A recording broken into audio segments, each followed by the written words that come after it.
Yo, party people in the place to be. What's good? It's the number one chief rocker in Knicks universe, your main man, Uncle Freezy.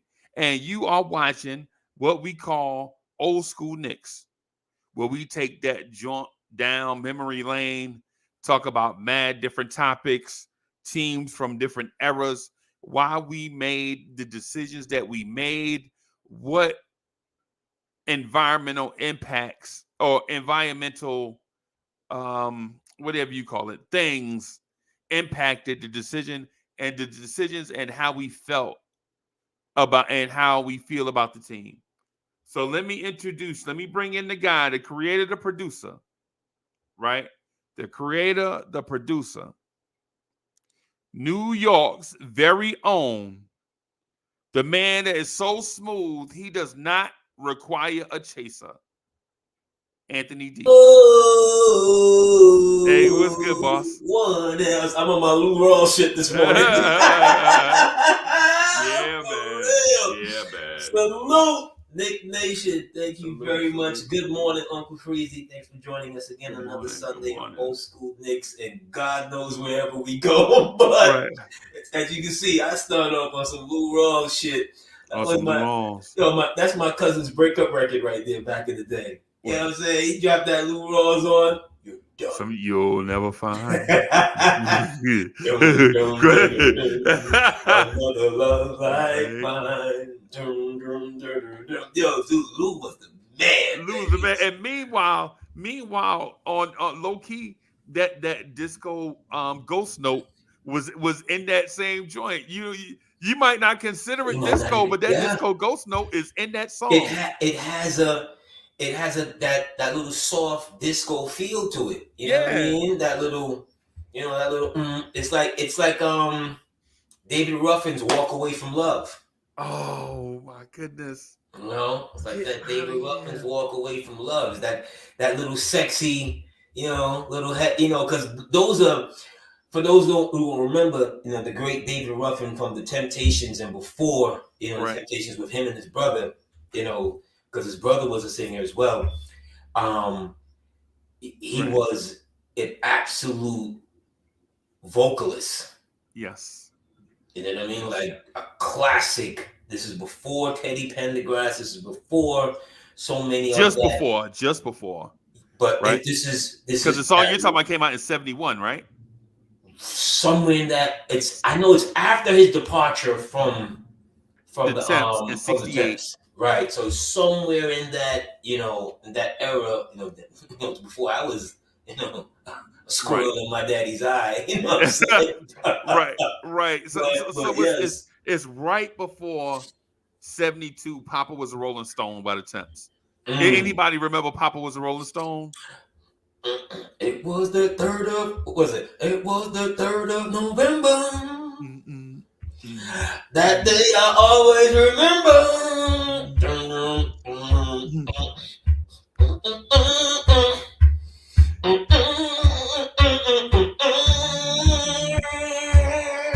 That was that joy. That was that joy. Was a Rolling Stone. Wherever he laid his hat was his home. And when he died, let me stop. Yo, he ain't left you nothing if all he left you was alone. Yo, he ain't left you nothing if all he left you was alone. Shout out to I think I mentioned it maybe a couple of shows ago, who was the producer for Motown at that time, who then went on to he was like the big guy that was Norman Whitfield. Norman Whitfield. Right. He did a lot of those records, Shiesty Norman, rest in peace. Hey, and I got a cousin who, whenever I talk to him on the phone, when I see him face to face, I think we're gonna have to take it outside, because he told me the greatest soundtrack ever created was Purple Rain. And when he said that, I was like, oh, I love Purple Rain, bro. I love Purple Rain. But it's not the greatest soundtrack ever. In my opinion, the greatest movie soundtrack ever, and I'm talking about just like one person, not taking songs from all over the place, but original soundtrack for the movie, right? So I'm not talking about Forrest Gump or nothing like that. I'm talking about like songs originally made for the movie. It's Car Wash. Car Wash is It's right. It's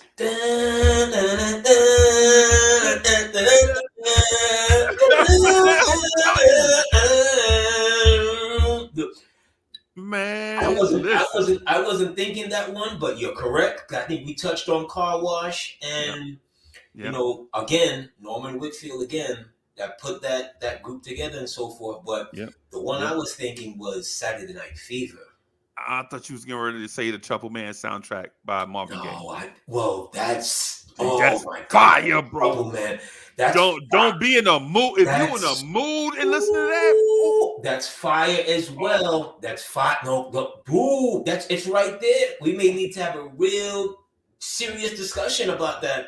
But for me, because I'm such a fan of the Blue Eyed Soul Devils. You know what I'm saying? As the term from back then. Right. The Bee Gees were just like Staying Alive. You know, in the movie, when you see John Travolta walking down the street and them platforms and them tight ass gabardines. Yes. the words go. You can tell by the way I use my walk. I'm a woman's man. No time to talk. Yes. Right off the rip. You're like, oh my gosh.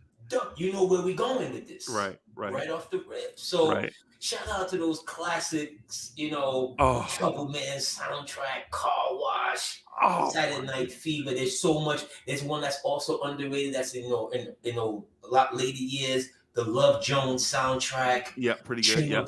Trina Broussard. Hopeless. Hopeless is my joint. What? Hopeless of that. What? Oh, Hopeless, like a penny with a hole in it. A penny with a hole in it. What? Man. That's when you know. That's when you know that when that joint come on, your lady throw that joint on, you already know. Turn around, walk out of the house. Yeah, pretty much. Willie Hutch, the Mac. The Mac soundtrack. Absolutely. What? Willie Hutch? Yes. Stop it. Classic. The Mac sound. Man, listen. Brothers Gonna Work It Out to me is like one of the top 100 songs of mine. Easy. Right? And I don't mean that disrespectfully because I like hundreds of thousands of songs. Yeah. So if you in the top 100, it's you doing something. You doing something major. Right. But gonna work it out. That the hard drum. Brothers gonna work it out. Yeah, man. But the intro to it. Brothers gonna work it out. The intro. The intro, like, you know, we got to get rid of the pimps and the pushers, and how are we gonna live it tomorrow if we don't get away the pimps and the pushers? And I mean, it's just I watched the Mac maybe a couple of months ago. Oh wow, the Mac. I'm gonna have to watch it again today. Good God, the Mac gets better every time I see it. The older I get, the more I like it. The older I get, I mean, you know, his name is skipping me right now. The pimp that played Pretty Tony. You know what I'm saying? Yeah. I mean, it's so cold. Yeah. He's the dude that first threw on something I heard my parents say, you know, when grown folks is talking, when he pulled out the machete out of the cane that he had. Yeah. You know, shut your mouth when grown folks is talking. Yeah, man. You know what I'm saying? Absolutely. Willie Hutch and the Mac. I ain't gonna lie. The joint, I Choose You, always grow on me. Like I forget about it. And then every time I hear it, I'm like, I don't know if I like Brothers Gonna Work It Out as much as I like this. But Brothers Gonna Work It Out always stay with me. I choose you. Oh my God. Man, listen. And I swear what? Stop it. Yeah, Stop. Man. Willie, I mean, wow. You know, to be a fly on the wall in those recording sessions in those days. I would, I would absolutely to trade my physical being to go back as a fly on the wall in those days.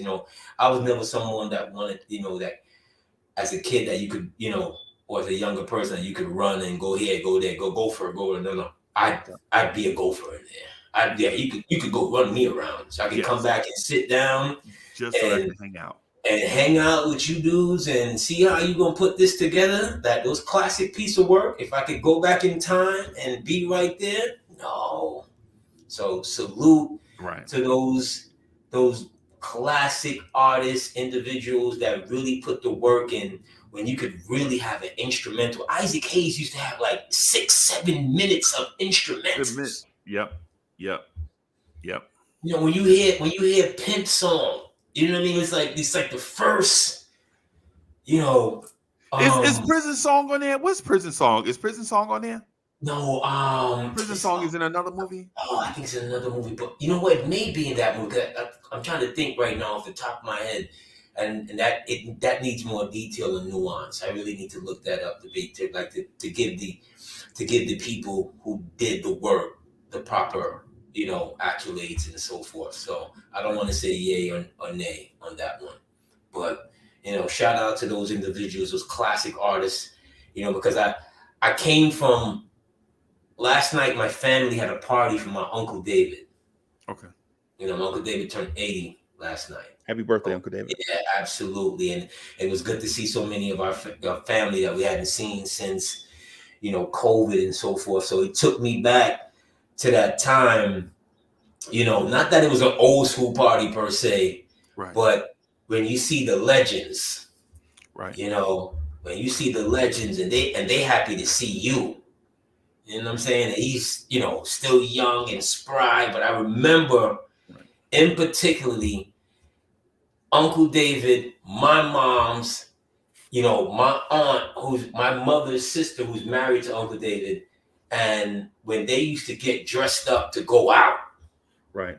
You know what I mean? And my mom with the big beehive hairdo. Oh my God! Not even the beehive, but the bun. Yeah, I remember. Yeah.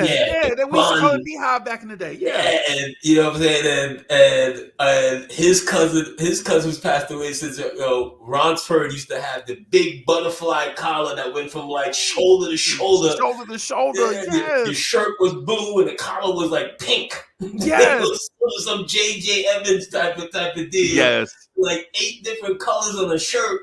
Yeah. And the heel of the shoe was like 3 inches wide and 3 inches high. My 6th grade picture. I was dressed like that in my 6th grade picture. I looked at it the other day. My 6th grade picture. AD, when you see, hey, if I ever get up the nerve to show y'all, I just saw it the other day. AD, look.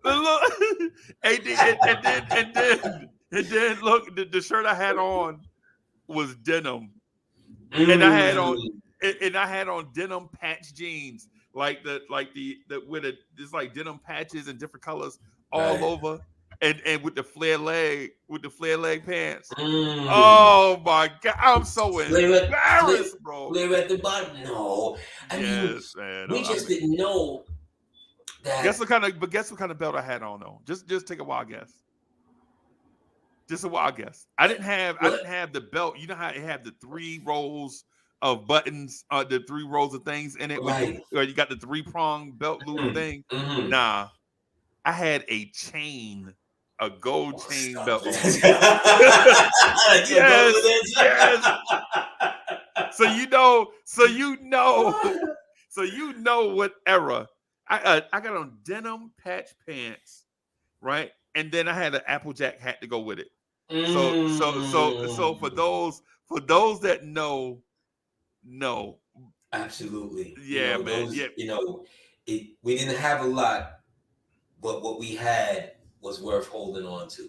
You know what I'm saying? Because even, so I see his daughter, my cousin Colette, and when I was like 7 or 8, Colette's like 4 years older than me. Okay. Right? And there was a bully in the neighborhood. He wasn't a bully, but he was like my bully. Right. His name was Sonny. And Sonny was like Sonny was like 5'4" at 9 inches tall. At age 9. So he a big one. You know what I mean? He's big. Yeah. Me, I'm all of very small and average slender. average for your age, maybe a little shorter, like most of us. Got on my little one stripe shorts. My little too short, too tight shorts. with the knee. One style I wish they would never bring back. Never bring that back. Never bring that back. Never bring that back. With the knee-high tube socks. I haven't put on tube socks since then. What? And that particular day, I think we had a little skirmish or whatever, but I think it was a bit too much of a skirmish. Because he was way bigger than me. Right. And I went inside the house and my cousin Colette came. My cousin Colette is like really like my sister. You know what I'm saying? Like we grew up, like brothers and sisters. Because my mom has 5. My aunt had 2. So we grew up, especially coming from Jamaica, coming here and so forth. So my cousin Clyde at that time was like quintessential Jamaican. So shout out to Jamaica too. I come in the house and I'm like, it's kind of like the movie Crooklyn, where the little boy goes in and he gets his sister. I go in the house and Colette happens to be there, and Colette is like, what's in a deep Jamaican accent. It's like, what's going on? So we go out. She's like, come on. We go outside, and my cousin Colette had never been scared of nothing in her life. Right.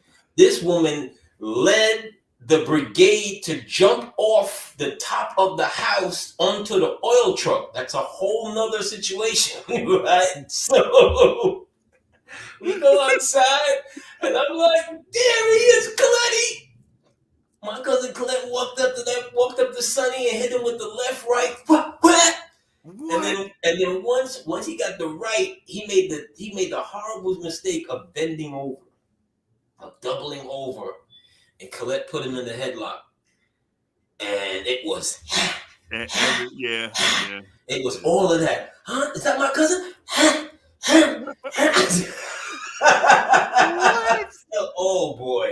Oh boy. So it was good seeing, so much of my family and so forth that we didn't see. I hadn't seen in a couple of years and stuff. So shout out to the Bryan clan and everybody. Absolutely. But yes, sir. Where are we this morning? Hey man. Good, man. Good. I got a few things, man, that I want to talk to you about. Of course, the topic of today is based on what you told me earlier. It's an excellent topic, right? It's an excellent topic. Mm-hmm. So for one, I'm trying to find something. Let me find it first, and then let me first start by saying, for years, I thought my family, no lie, for years, I thought my family was from Haiti. Remember how I used to say that all the time? Shout out to Haiti, 1805. I used to say, like, man, some people, man, from Haiti. And people, and they used to rag me like, yo, nobody like you from Haiti. You must be from DR. From the Republic. You know what I'm saying? I ain't from DR. You know what I'm saying? My people from Haiti. I find out this week, AD, guess what? I'm not from Haiti, which is sad. So if I wish I had that sad sound emoji, like, all this time, you know what I'm saying? I'm thinking, like, claiming 1804. Yeah, I was claiming Haiti. You know what I'm saying? So if I disrespected somebody from Haiti, it wasn't with an intention, man. Shout out, salute to y'all, and salute all my Haitians and all my Caribbean folks. Yeah, man. So I find out. Guess where my people are from? From my people. My people are from the Congo. So I'm from the Congo and Nigeria. Okay. What you did? Ancestry.com? Yes, I had to do it. I had to do it. God damn it. I had to do it. How much you paid for that? It wasn't nothing. It was like I forget what it wasn't Okay. major. It wasn't nothing major. Maybe what I would have spent on like a date night or something. What But maybe even less than what I would spend on a date night if I'm you know what I'm saying taking out Miss Mocha, you know. we got to, but anyway, that's Miss Mocha, stop playing. So yeah, so Uncle Freezy lineage is like 45% West African. Okay. Yeah, that's a lot, bro, for anybody. And then the other part is from Wales. Oh. Okay. 25%. I think it's like 25% Wales. Okay.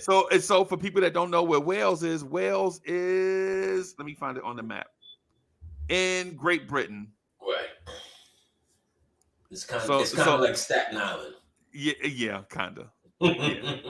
Yeah. So shout out to everybody. We're gonna get to the basketball talk, man. But while no disrespect to Staten Island, no. Staten Island. That's our. Yeah. Shout out to Staten Island. Is it still a borough? No, I'm just messing around. I'm just messing around. Not that they had anything to do with it. Staten Island been trying to break free for like 100 years. Whatever. Right. Yeah. Yo, they like it. They like the 6th borough, and it's only 5. Like, give us free. Let us go. Yes. Yeah. But I got a joint from J Boogie, man. I want to play real quick before we get into the topic Boogie. Because you gave me the topic, man, and I've been thinking about it for a while. I even called the Queen Bee, BK Steph, to ask her opinion. Okay. Right. So the topic is the importance of an NBA title. Who is it more important to, this generation of NBA players or this starving fan base? While we think about it, I want to play J Boogie joint. Shout out to J Boogie if he in the chat. See Willis coming out. There he comes right now. 6'10" from Grambling. The captain of the Knicks, the most valuable player of the NBA. Tried and true with the Knicks. New York. Orange and blue, tried and true with the Knicks. New York. But still some Knickerbockers. Whole world shockers, all eyes on us. Coming in, all eyes on us. Y'all gon' see all eyes on us. New York.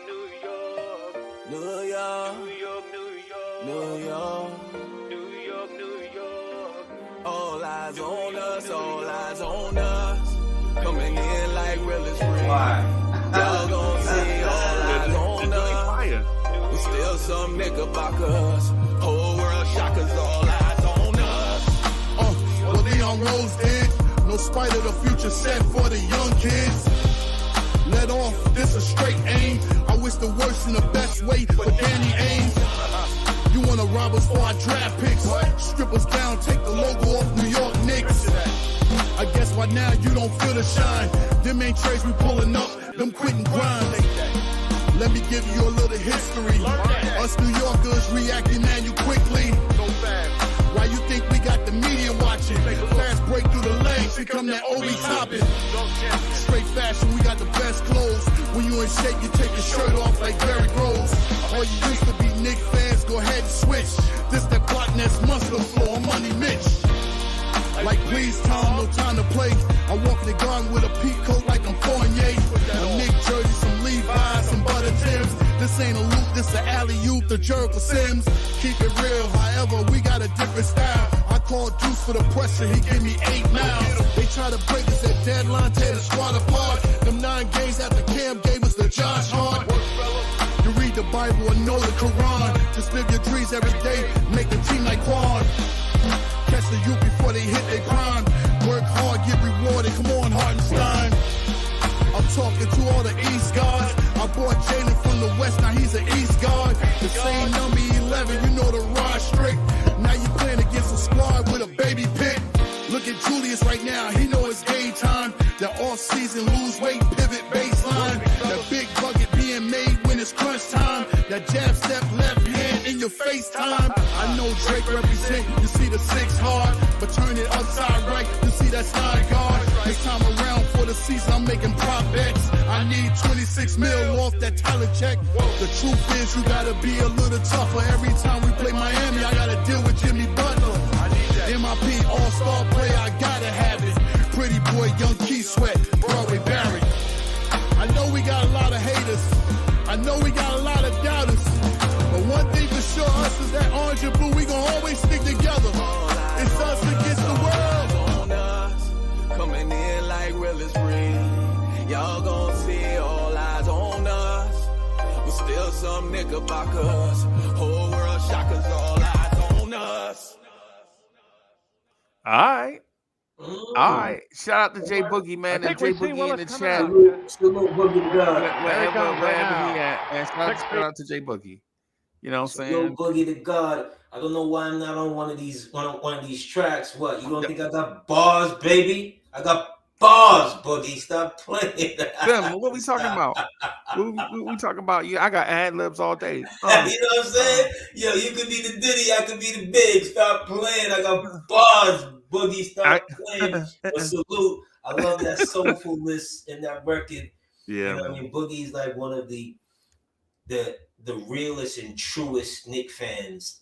You know, right? He doesn't let anything, deter his fandom. Even when him and I, we've been at odds on the air and so forth, but he stays true to the game, and hopefully the New York Knicks appreciate the love that he shows them, day in, day out. So salute Boogie.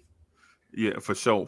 And salute to the members of the channel that support and help keep the lights on here. Y'all know we like the soul food place.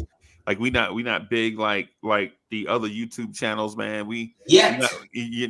Not yet. But success soon come. We're not here for that. We here for what we're here for. We're gonna give the people what they need, what they want. To give the people, and enjoy. Hopefully they rock out and enjoy a conversation with us. Freezy has so many different works during the week and so forth. But while you're here with us on a Sunday, you know what it is, what we're gonna do. But yes, what's it more important? Is championships more important to us or today's players? Let's ask the chat. What is a championship more important to you, the fan, or the players? Is it more important to you or the players? Now, what I would suggest to you is I'm gonna throw a poll in the chat, right? Thanks to AD. I want you to vote on what you honestly believe is a championship for. Oh, wait a minute. This poll disappeared. Hold on. YouTube is trying to do commercials and all that stuff while I'm trying to do. Let me get my. Well, while you pulling it up, let me expand on why I came up with that topic and title this morning. It really came from earlier in this week when I heard Dame talk about how I don't want to, because I didn't hear him per se, so I'm just going off of the media pulling his statements and the clips that they were showing as far as him talking about that the championships weren't, or winning a championship wasn't as important to him. I've had a problem with Dame even before that, because I don't believe he'll ever win in Portland as Portland is moving to where they're moving. He's 32, 33 now. Okay, and they have not moved the needle in 4 years since the last time when they met Golden State in the Western Conference Finals, and he got thoroughly outplayed by Steph. Right. At that time, they had a better team, no doubt. Right. Okay, but why are you playing this game or any game? Is it just for the money? Is it just for the security for your family? Is it just to score 71 points on any given night? Which, by the way, 60 and 70 points, great accomplishments. It don't mean the same anymore. But I'm not going to go there right now. But what is this for? Are fans investing too much into players' desires to actually carry out the mission of what's in a fan's mind, in my mind at least, which is the Canyons of Heroes? Right. For those of you who don't know, in New York, the tri-state, whatever, we win a championship, you go down the Canyon of Heroes. Right. Okay? That's just what we do. We ain't burning cars, flipping over this, none of whatever. We're just going to celebrate the individuals who worked so hard that season which was, the culmination of seasons to get to this point to finally exhale and say, we did it. And when I say we, I mean we. Fan, player, organization, everybody. We did it. So is that not what the players today are looking for? So I didn't understand his statement or his feeling, I should say. Well, his statement was not that. Okay. His statement was basically he laid down roots in Portland, and if he wanted and every time Portland plays a game, it's trying to head towards winning a championship in Portland. The beef he has is when people leave their team to go to other places and chase rings. That's what he's telling JJ Redick. Like, he was like, "Yo, what NBA player steps on the floor and does not want to win?"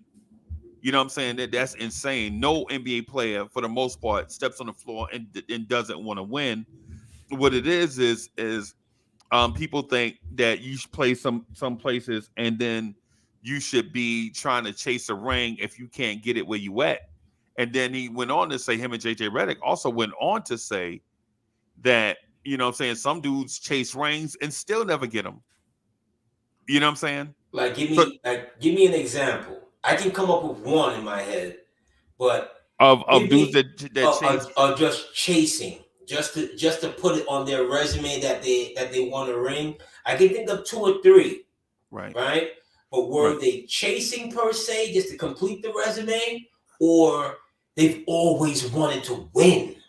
Right. Like, well, I can think of Barkley. I can think of Karl Malone. I can think of Gary Payton.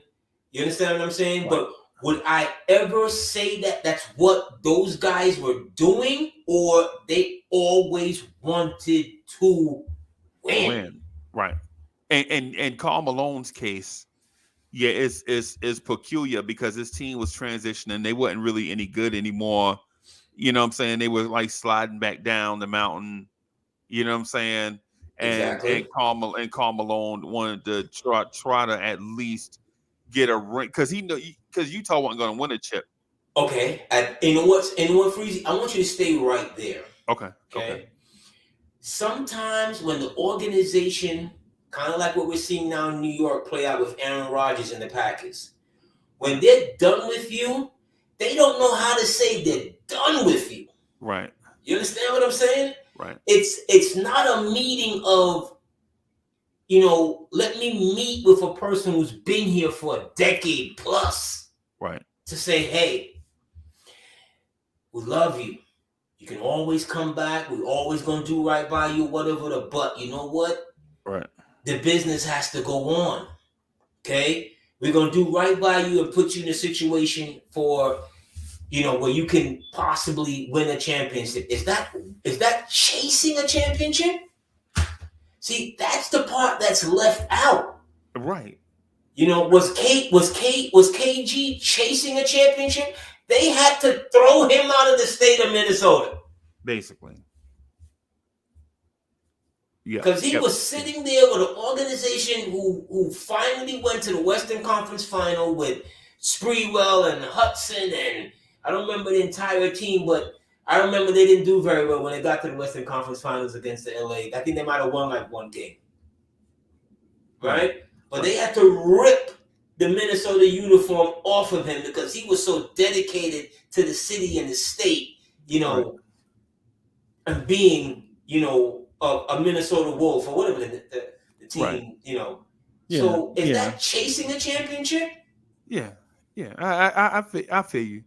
I feel you. I think the circumstances, that circumstance is different. I think the same thing is going on with Damian Lillard.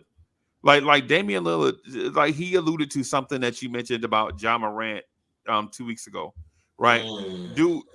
Damian Lillard legit said, "Man, I have roots laid down here in Portland. That's why you don't see me doing nothing crazy." Damian Lillard in that same interview went on to say that when he get off, sometimes he talked to 2 or 3 o'clock in the morning with his older uncle that just keep giving him his advice, right? And his mom live in Portland too.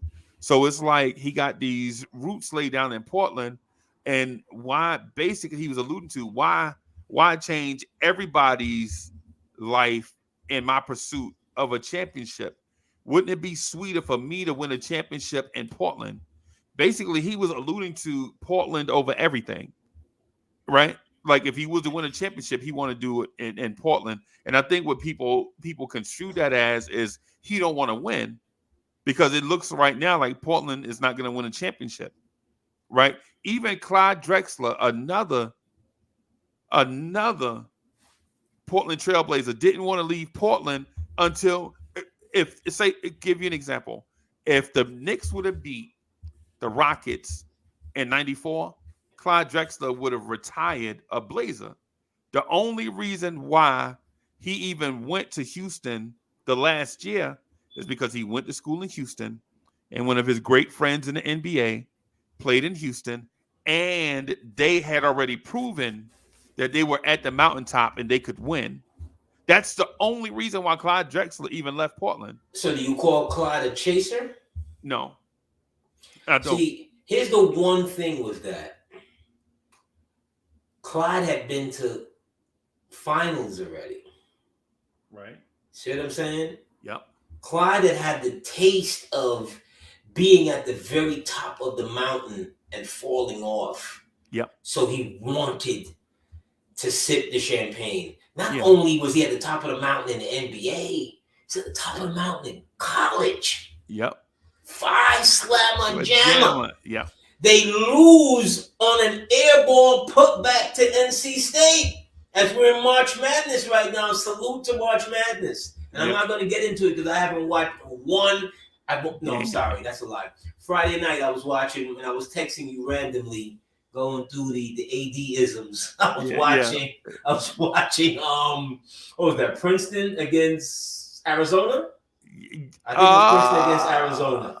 Right. Princeton knocked off 15 knocked off 2. Okay. Princeton, Arizona, something like that. Right. But the point is, he had tasted, what the champagne could be like since college. So he had that urge to be like, you know what? I still have a little left in the tank. Hakeem is still at the top of the game. Yeah.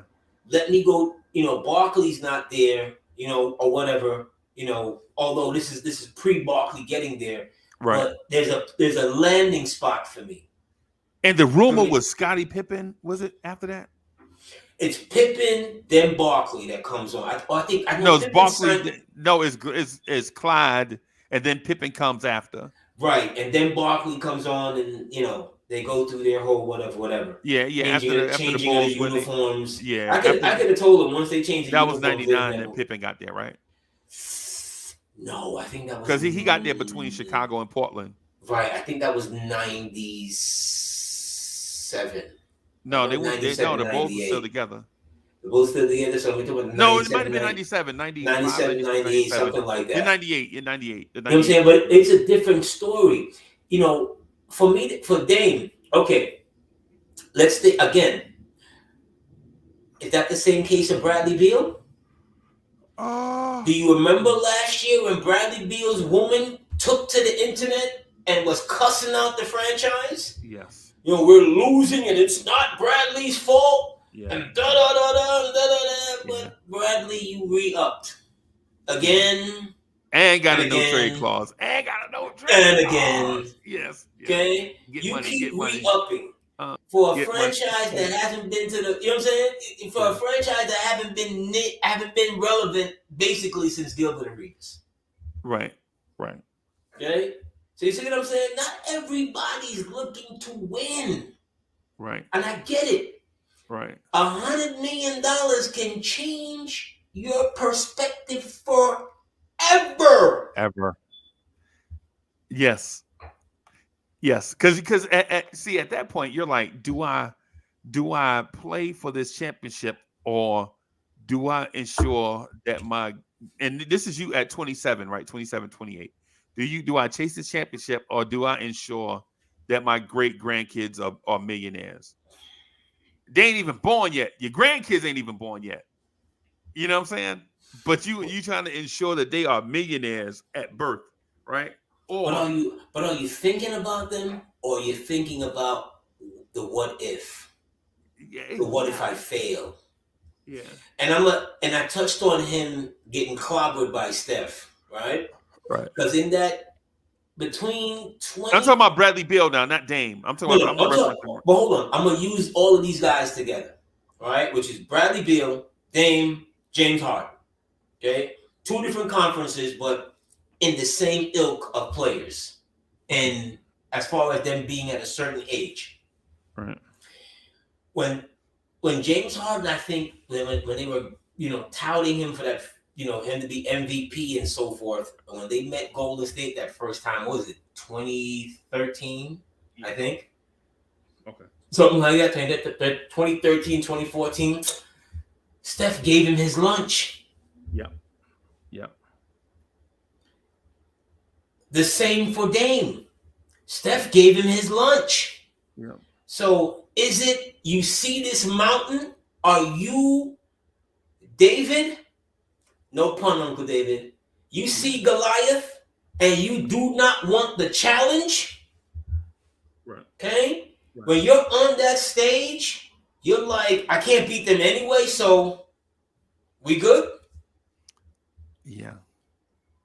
So regular season matters more to me, and I'm not saying he said this, but in my thinking, I remember when Denver knocked off Seattle.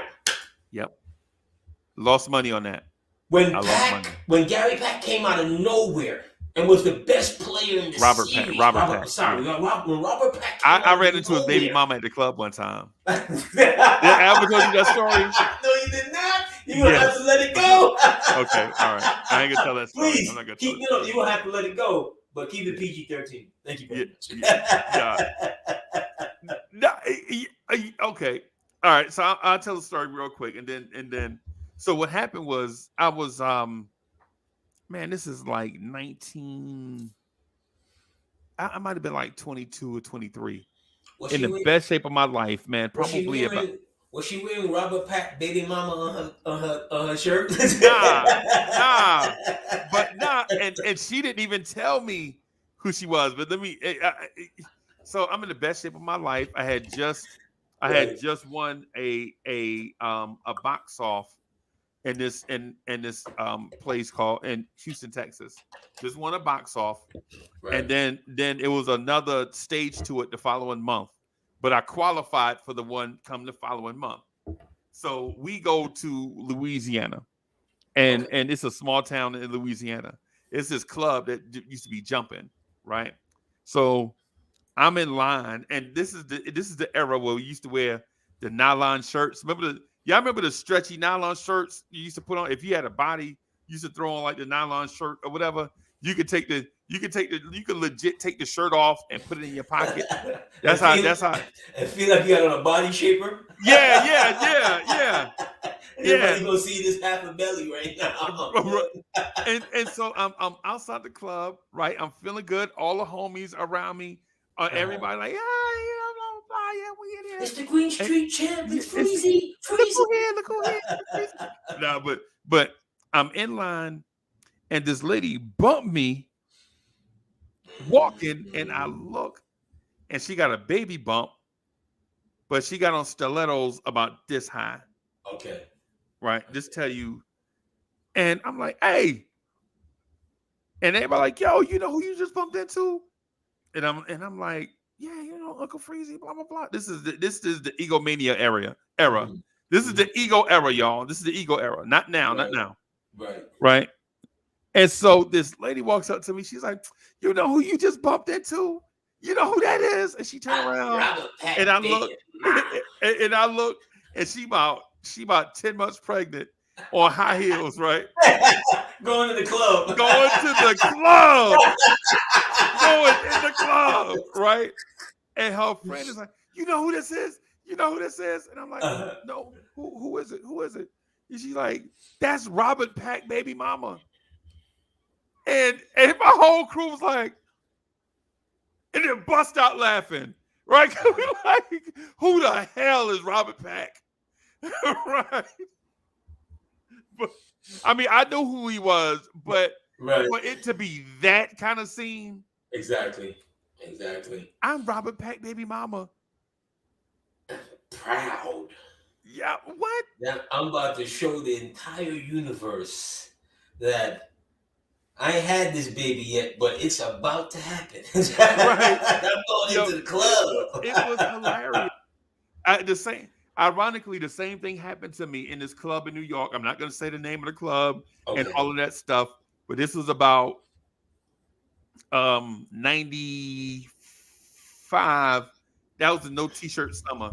We outside the club. I don't have a shirt on. I have a shirt in my pocket, right? Because I was in great shape, man. I was running back then, doing push-ups, all of this, right? You the Green Street champ, baby. You didn't have to tell us all. We already know what it is. Two time. And then I'm me and my cousin Eric, we outside, and a dark-skinned dude bumps into me. Dark-skinned bald-head dude, look like he was from Onyx or something. Bump into me and keep walking. So I roll up on him. I'm like, yo. And his man, like this is like two dudes, and everybody looks super manicured, bro. They look like they legit just came out the beauty parlor. Like these dudes, they nails was immaculate. They eyebrows and they was immaculate, right? I mean, they was dudes. They was dudes. They was like men, right? But they look, polished. Yes. Okay. They lotion was anyway. It wasn't Gary. So a dude look at me. It's a black dude, like weird chinky eyes or whatever. And the girls, like when he turned around, all the chicks in line start screaming, "Ah, it's him!" And I'm like, who? And my cousin was like, "Yo, that's the dude from the Ralph Lauren magazine. He be in the magazine. Y'all remember the dude what's the dark skinned dude with the real cheeky eyes? Who played Simke? Give us free. No, not him. Not him. Oh, no. You talking about the model? Y'all know who I'm talking about. The model. His name is. Y'all know who I'm talking about. The model dude. Right. Mo know who it is because I tell a story like. I know what you're talking about. His name is skipping me right now. Right. He was like big. Gabriel King. That's him. Yes, Tyson Beckford. Yes, that's him. Yes. That's him. He bumped into me, and he like, and his boy. Luke Tyson, Yardman. Yeah. So absolutely. he like, his boy is like, yo, blah blah blah, and I'm like, hey man, go ahead in the club. And this is my thing, and I probably shouldn't say it on Sunday morning, but I'm like, yo. All y'all women better go in the club and take that chick too, right? I'm saying about him and his boys, right? Oh God! I cleaned it up just for the airways. Thank you. But yeah, man. But anyways, get back to the topic though. I just want to get back to the topic real quick. I don't know the championship. Who was the championship more important to? Is it more important to us, the fans? Or more important to this generation of players? If we take a look at it like for what it is, this generation of players should have it be important to them so they could give it to the fans, right? But this era, this generation of men and women think socially about things differently. there's a total disconnect. Right. I saw something recently, which I lived and experienced it with I think it was the 81 Celtics. When because Bird wins the title after Magic. Yeah. Right? And when you see, after they won the title, when the fans once upon a time, the fans used to storm the field. Yeah. Storm the court. Yeah. You couldn't, they would rip down the goalposts and carry it out. Yeah. Ain't nobody getting arrested. This ain't no January 6th shit.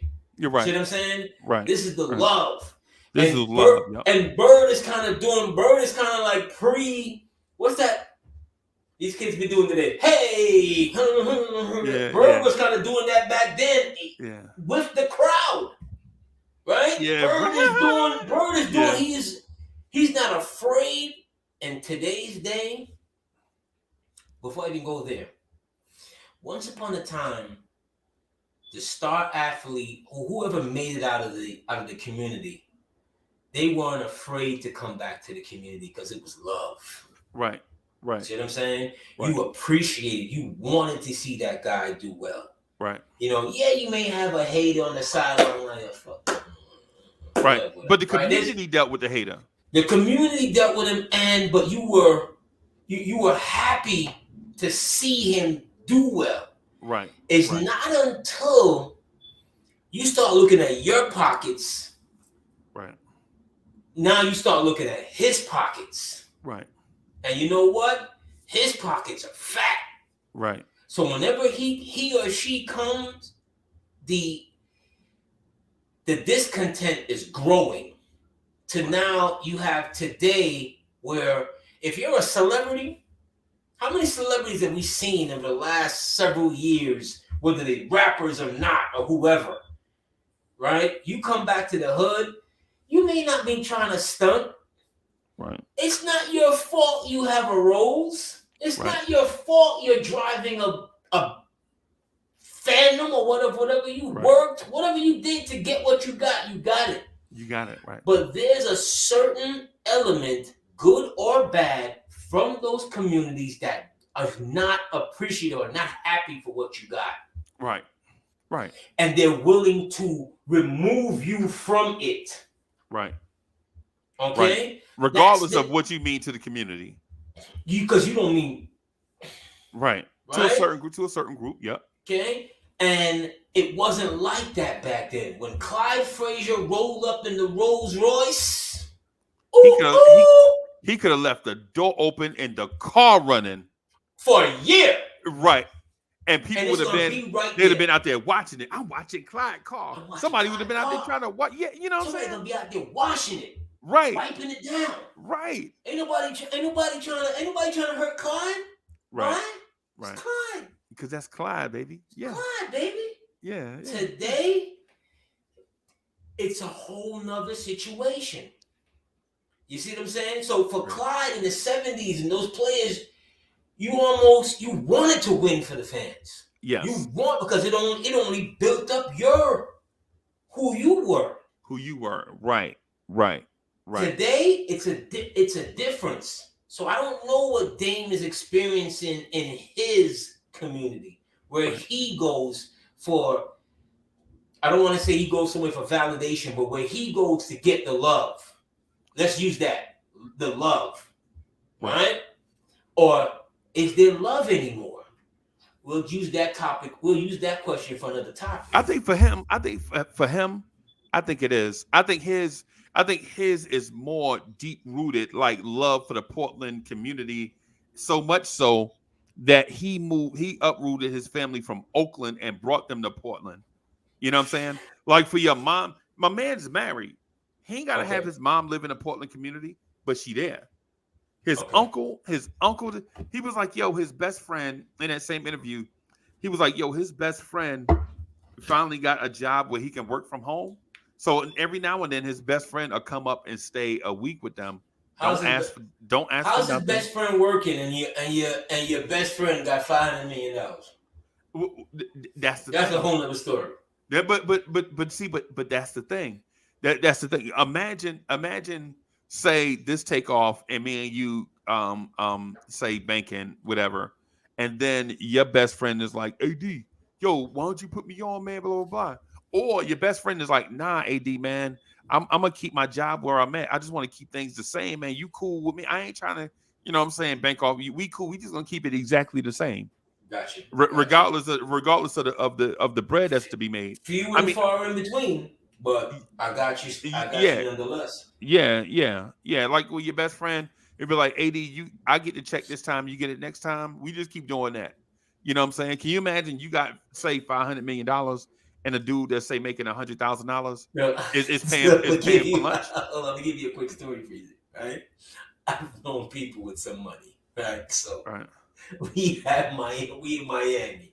Miami used to be my stomping grounds at one point for several years. But at that time, I'm making a meager existence. Not even meager, but I'm making whatever is a middle class existence. So I'm fine with it. Right. I can't remember the name of the hotel, but it was the only black owned hotel on Oceana? You talking about Oceana? I think it's Oceana at the time. So we're talking about late 90s, mid. You might be talking about Oceana. Early It's 2000s. It's like right off the beach. It's like a street in between the hotel and the beach. Yeah. Right. And it was a popping hotel too. Yeah, it might be very. He got all the money, right? We're pushing a E6, right? When the 5 was barely out, right? So everything is like above board, right? Okay. In my pocket, I think I brought with me maybe $1,500 for the weekend, right? Okay. I'm like, if this $1,500 can't carry me, I ain't going. You don't need to be carried. I don't need to be carried. You know what I'm saying? But I know who I'm rolling with. But I still got something. Right. I come back with my 50. I come back with like 1447. Right. Because who I'm rolling with, it's like, what are you doing? Right. You know what I'm saying? Everything is.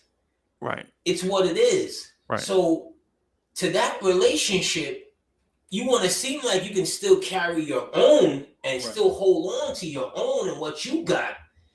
Right. But when you amongst someone who can buy drinks and drinks and drinks and drinks and drinks, and the hotel is, you can just sit. Top notch. God. You walking on, you fancy when you walk in the hotel is tile on the floor, not carpet. Right. We are freezing. We at the pool. We sitting there, and it's me. I don't even want to call it me, him, and my little brother. Fine. Right. Me and my brothers. My bigger brother and my little brother. Right. And we there, and we just chilling. But all of the attention is coming towards us because of what we buying, what we drinking. Right. Okay. And it's like that the entire weekend. Right. You understand what I'm saying? You get caught up in that life. You're going to get pulled in that life for how long? This is like 25 years ago, right? This is exactly 20 years ago. 20 years ago. Okay. It's exactly that. But so y'all drinking them. So y'all at that time of morning, y'all drinking $11 mimosas with breakfast. And $11 mimosas sound like, man, $11, that ain't nothing. But 20 years ago? We were having like, and we used to storm, not just when I would hang out with my brothers, because my older brother was another level of G, right? So when I would hang out you talking about the smooth one. Yeah. Okay, It's a whole nother level of that. When I'm hanging out with him or whatever, it's, everything it's great. You know what I'm saying? The 6 is pushing before the 5 is even out, kind of thing.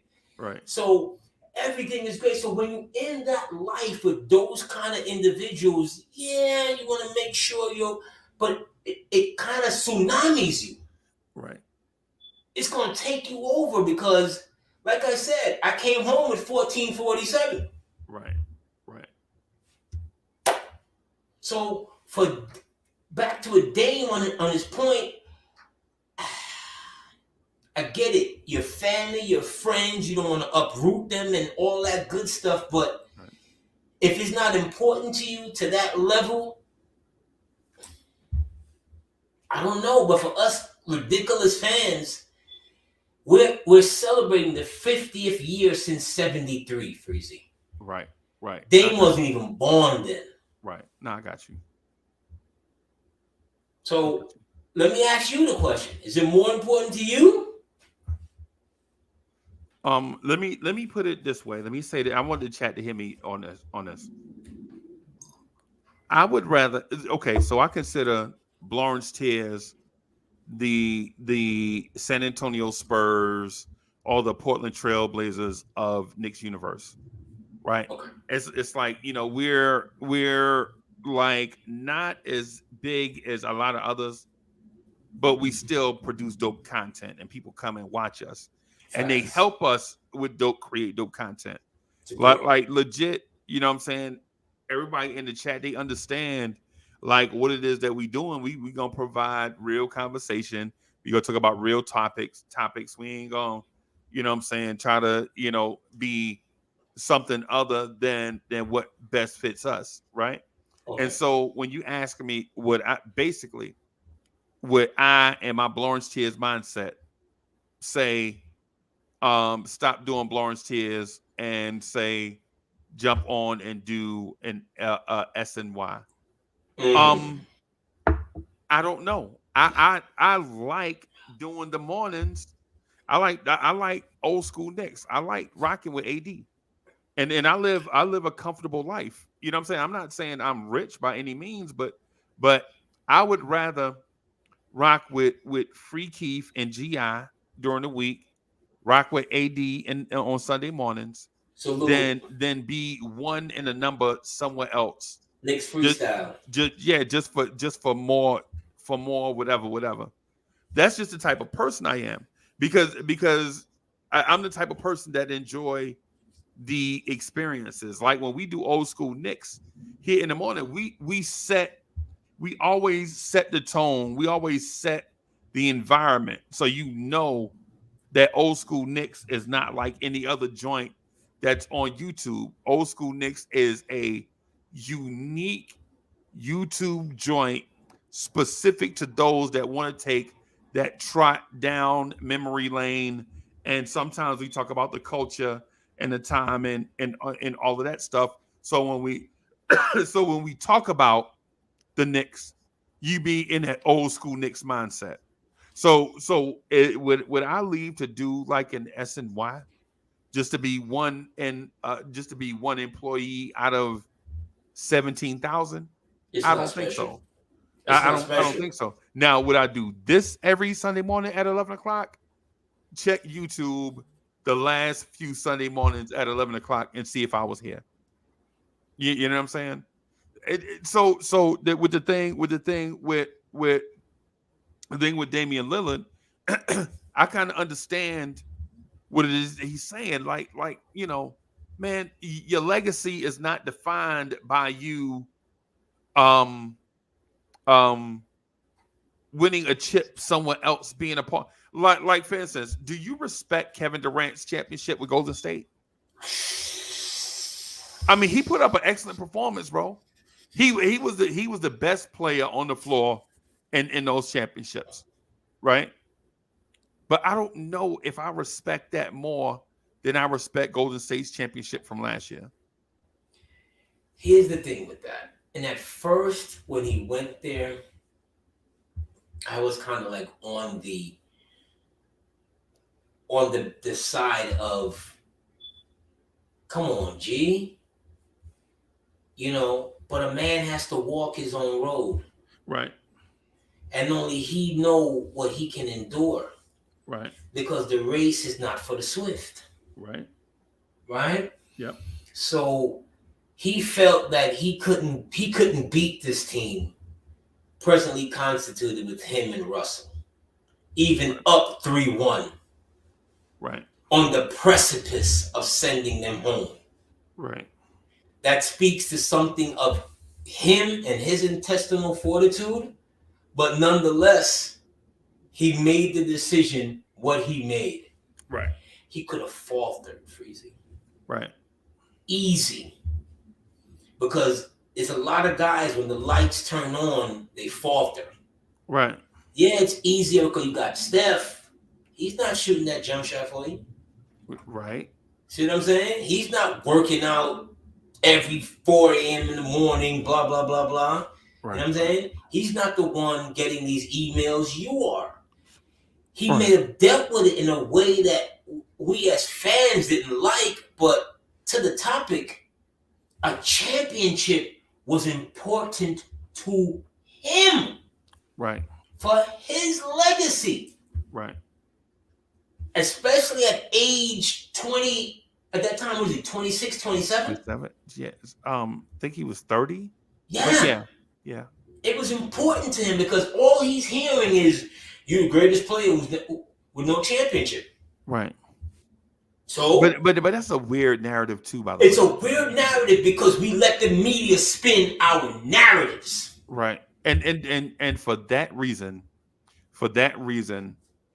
I think I'm more comfortable talking with AD in a 2-person setting and IKBM Dre in like a 2 or 3-person setting. Shout out where we can just flat out speak about how we feel and not be given a topic based on a control setting.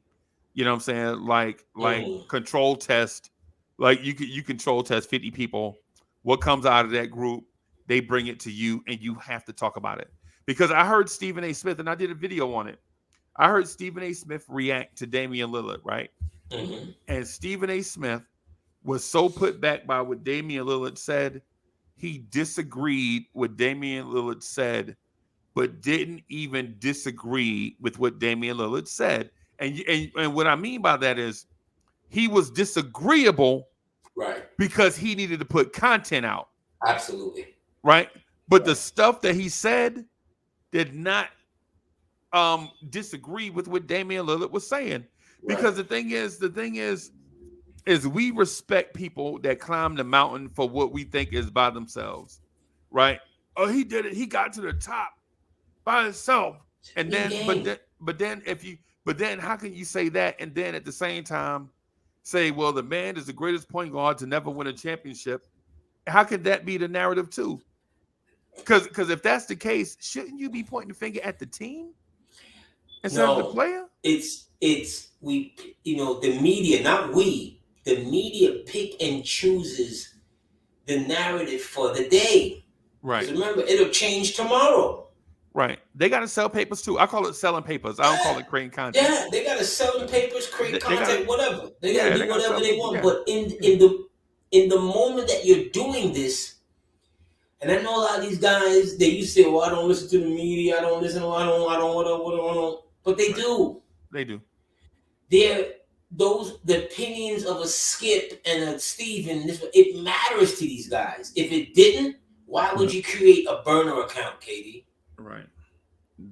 And then, there's that. Yeah. See what I'm saying? Why would you create a voice for you to spill how negatively you're feeling about what someone is saying about you? You know why you're doing, and you know why you're doing it? Because that person got like 5 million views. Right. He's not gonna wake up tomorrow and be like, you know what, blind stares at Uncle Freezy and AD. Right. No. Because at this moment in time, there's not 5 million viewership. So I'll go to where who I perceive most of these people are listening to. Right? And if they're listening to him, not that they're watching him for entertainment value, but that they're listening to him like these guys are the gospel. You understand? So now he's upset. Right. And now he'll get in his feelings, which he has done, which is the reason why he's no longer in Brooklyn. Right. Right. Okay? Because he got in his feelings of the decisions that he made for himself and his family, and it didn't work out. Right. And this is what happens. So I don't begrudge him for going Golden State. Because so many of the greats don't have rings. Right. You know what I'm saying? And so many of the greats did do that. Robert Parrish, John Sally, chase rings towards the end of their career. Bob McAdoo. But Sally already had a ring. No, but ring chasing is ring. Are you talking about somebody who? Okay. Right. He's talking about a conversation that exclusively those people, somebody that doesn't have a ring, or someone who's not. You see, I've never been someone that say, well, someone who drives the bus and someone who's a passenger. Right. One person does not win a championship. No. I may look at a Will Perdue as someone that was, I could have done that if I was 7 feet tall. Right. But I'm not. Right. I'm not in the NBA. I'm not 7 feet tall. You know what I'm saying? I don't have those skill sets to where a coach, a franchise could think about giving me a league minimum just to sit on a bench all year. Jack Haley. A Jack Haley. Yeah. I think I might have spoke about this before. There's an episode in one of my favorite, 70s sitcom called The Happy Days. Happy Days. Right? You remember Happy Days? Hey. Arthur Fonzarelli is one of the coolest white boys you ever seen in life. The Ever. Fonz. The Ever. Fonz snapped his fingers and every breezy came running. That's neither here or there for this conversation. Right? Right. There's an episode where Richie Cunningham is like about to be the star basketball player. Right. And his main man is Poxy, Ralph, and the Fonz. Right. Poxy's doing the game, the play-by-play. This is a high school basketball game. High school basketball, I remember this. Ralph is sitting on the bench in his warm-ups. And Ralph was like Ralph Mouth. Ralph Mouth I would have been Ralph Mouth in the crew, right? Because Ralph Mouth was all about the women, and Ralph is talking, Ralph's on the side, and then the coach goes, Mouth, get in the game. Yeah. Mouth looked up, jumped up, okay, coach. Mouth zips down his warm-ups. That motherfucker got on his regular street clothes. Right. Because he's not expecting to go in the game. Right. When you're the star, everybody else is sitting on the bench or whatever, just sit down and take this in. Yeah. You see what I'm saying? So, it's not killing a KD or a star for making decisions that you make. Like I said in the beginning, you're a man. You're gonna go your journey. You're gonna get on your journey however you see fit. Right. But if you're listening to the outside detractors to tell you where your career should be and how it's going to end up, this is where the discontent is going to come in. Right. And for a player like a KD, I don't want to pick on KD. I have before, but I don't want to pick on him in these moments. You can be willy-nilly. Right. You understand? Right. He came to a place where it's like you went to the wrong location. I'm from Brooklyn. Right. Brooklyn's in my blood. See what I'm saying? But is that where he should have ended up? He knows damn well that's not where he should have ended up. Prospect Heights in the building. He knows damn well that's not where he should have ended up. Right. After his Rucker performance where he dropped 66 points. Right. And hit like 20 straight shots. And people were pouring out of the seats, of the stands, just to be in his greatness. Yeah. Somehow, some way, in his mind, he thought, I could parlay this to New York, and it's going to be okay. If I'm not on the main stage, if I'm in, remember, in Madison Square Garden, there used to be a Paramount and the main stage. He chooses to be in the Paramount, which is Brooklyn. Right. As if he could hide. Right. See what I'm saying? And I knew it wasn't going to work out for him for the decisions he chose that led up to that. But his dalliance with Brooklyn will probably be forgotten if he wins a championship with Phoenix, right? If that short-term relationship with Brooklyn will be brushed under the rug if the Phoenix Suns hoist the Larry O'Brien trophy, right? And I know that a lot of NBA players, a lot of NBA fans have cursory thoughts about KD, right? Mm-hmm. They have, you know what I'm saying? They have like these thoughts of, you know, quick to think about whatever with KD. My thing is with KD, man, if he chase a ring, chase it. I don't care. I don't think about you one way or the other. My thing is though, I believe in like and it's probably because I'm not rich, right? But I believe in this thing like loyalty and it's probably because I never had money, right? You know what I'm saying? That's probably why I think that way. If I probably had money or was a millionaire or something, I probably think differently. But since I'm an average regular dude, I think stuff like allegiance means something. Like if the Knicks drafted me out of college, yes, I would stay with the Knicks for my whole career because A, I'm a fan, and B, I just want to. I care more about the Knicks winning champ. Yes, I would take pay cuts to stay with the Knicks. Right? Yes, I would probably be that John Starks type player that is not ever going to get his number retired. Right? And people probably remember me for a whole bunch of stuff that wasn't totally my fault, but they remember the moment. But I would rather do that than go and be the seventh man for the Chicago Bulls with Mike and Scotty. That's just me. Though. Hold on right there, Freezy. Justin DW just sent us a generous super chat. KD didn't want to be the savior. Light was too bright for him. Gotta give Jules prop for staying in with all the criticism for last year's slump. Jules, give me. Oh, okay, Julius Randolph. You're right about that. KD did not want to be a savior, but like I said, his business. But KD already had bread. KD was already the best. But his business manager, I can't remember the guy's name. He had to tell him, like, yo, dude, this is not a Brooklyn Nets town. You cannot hide.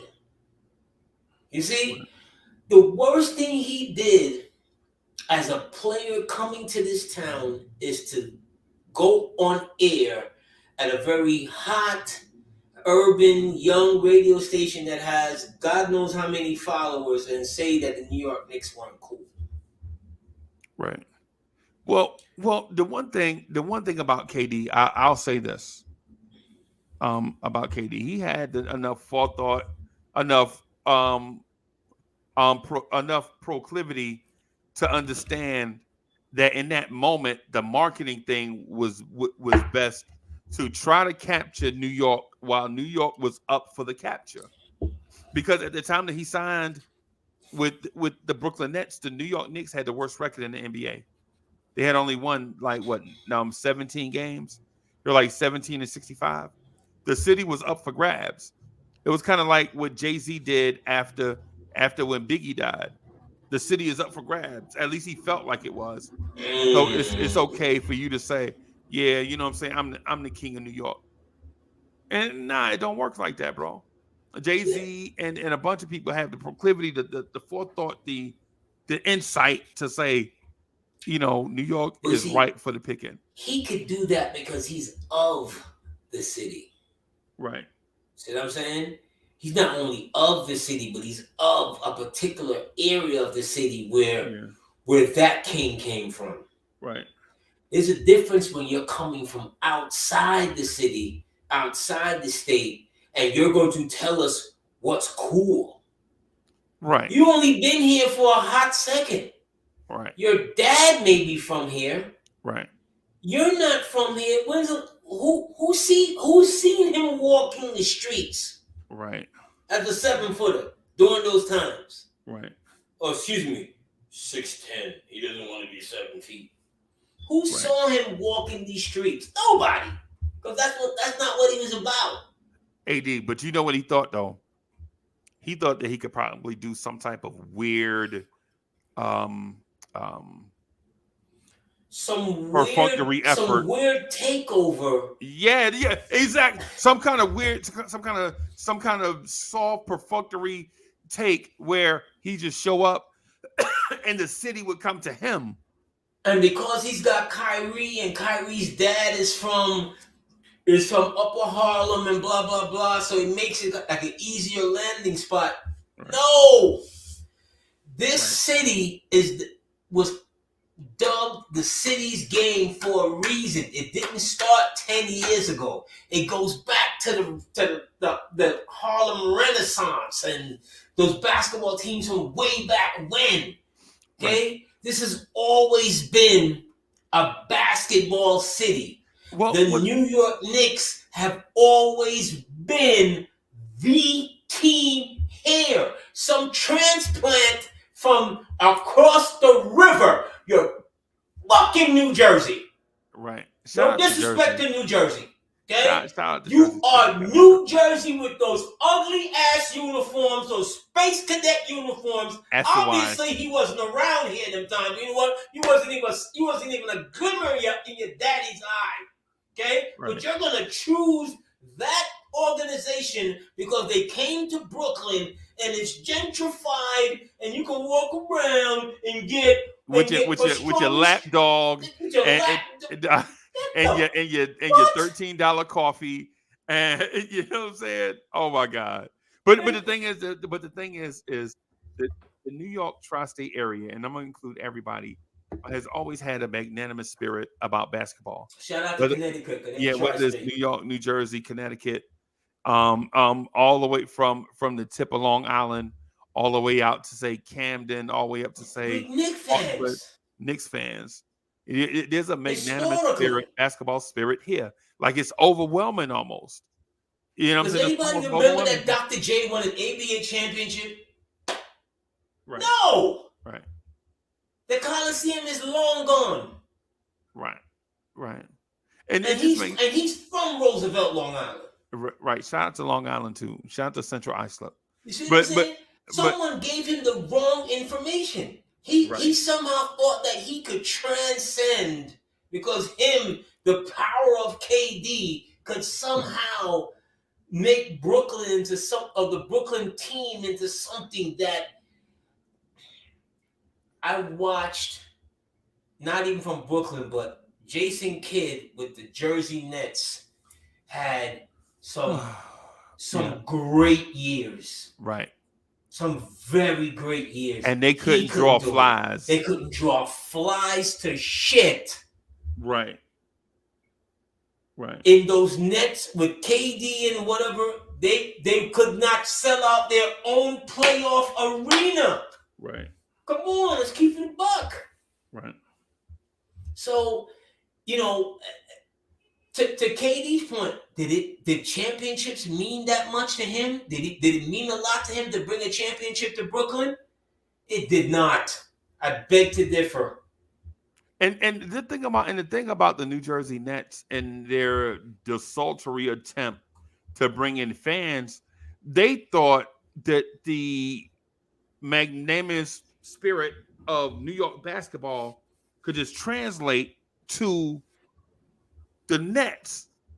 Right now, just because you good don't mean people feeling you, right? And I know there are a lot of people in the city that are AD, what's the word I'm looking for when people only catch on when it's like when people are winning? Like they only bandwagon.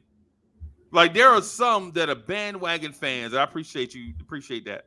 Like some people are only bandwagon, but let me tell you, Knicks fans, bro, when the Knicks were winning 30 games, I used to go in the barbershop and Brooklyn would be done won 50 games, or the Nets, whoever they was at the time, would be done won 50 games. And the conversation in the barbershop is the Knicks. It's the